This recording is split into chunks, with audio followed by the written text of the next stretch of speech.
Okay, so dito tayo ngayon sa shop. Kanina walang kotse rito, ngayon puno na. So, meron sa atin dumating, hindi sa atin galing na unit. 1 year na sa kanila? 8 months. 8 months. So, very goods naman, kaso check up namin, sabog-sabog na ang kanyang cooling system. Busted na yung kanyang fan. Then, may mga leak na rin itong kanyang radiator. So, saan yung leak? Ba't wala?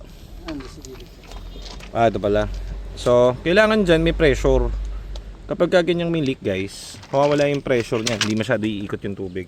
Palit tayo ng motor, thermostat. And upon checking, goods naman kasi napare-timing na to nung binilan niya. Ayun, bago yung water pump. So, palit ka rin na spark plug Spark plug. na original. Okay, kasi may hagok eh. Ang bago. Ito yung dating spark plug. Ayan dati. So, very goods.